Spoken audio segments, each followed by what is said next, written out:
Sir நீங்க சொல்லுங்க, இத பத்தி உங்களுக்கு எப்படி தெரிய வந்தது? இத நீங்க எப்படி வாங்குனீங்கன்னு? ஒரு வயசுக்கு அப்புறம் மாற்றம் கண்டிப்பா வரும். நான் என்னுடைய லைஃப இளமையில எப்படி வாழ்ந்தேனோ, அப்படி வாழணும்னு நெனச்சேன். இதுக்காக சில விஷயங்கள நான் தேடியும் பார்த்தேன், சர்ச்சும் பண்ணேன். ஆனா எடுக்கறதுக்கு ரொம்பவே பயப்பட்டேன். அப்புறம் எனக்கு எப்படி ஒரு பொருள் கிடைச்சது அப்படின்னா, 20 வயசுல நான் எப்படி இருந்தேனோ, அப்படி இருக்கிற மாதிரி. சார் இத வாங்கினதுக்கு அப்புறம் உங்களுக்கு ஏதாவது சைடு எஃபெக்ட் இல்ல ஏதாவது ப்ராப்ளம் தெரிய வந்ததா? இல்ல, நான் ரொம்ப சந்தோஷமா இருக்கிறேன். 50 வயசு ஆயிடுச்சு. ஆனா தினமும் ஏதாவது செய்யறதுக்கு தோணும். என் வயசு கொண்டவங்க கூட இதை எளிமையா எடுத்துக்கலாம். இந்த வயசுலயும் கூட வாழ்க்கைய நம்ம நல்லா வாழ முடியும். இந்தியாவுல பர்சனல் லைஃப் பத்தி பேச ரொம்பவே கூச்சப்படுறாங்க. பணம் என்னங்க பணம்? சந்தோஷமா இருங்க. தேவை யாருக்கு தான் இல்ல. கேளுங்க கிடைக்கும்.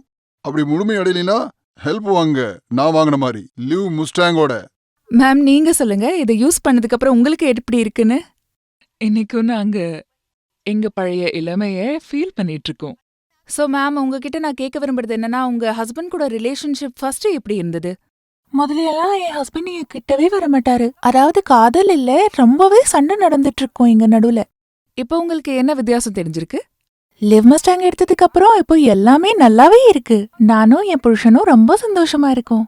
எங்க சந்தோஷமான லைஃப்ல ஒரு துக்கமும் கிடையாது. அதாவது ஃபர்ஸ்ட விட எல்லாமே பெட்டரா இருக்கு. என் ஹஸ்பண்டும் என்ன சந்தோஷமா வச்சுக்கிறாங்க. எங்க நேர்களுக்கு ஏதாவது சொல்ல விரும்புறீங்களா?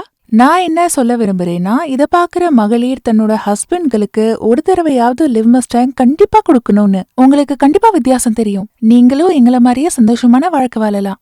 தேங்க்யூ சோ மச் மேம், உங்க எக்ஸ்பீரியன்ஸ் எங்க கூட ஷேர் பண்ணிக்கிட்டதுல. தேங்க்யூ.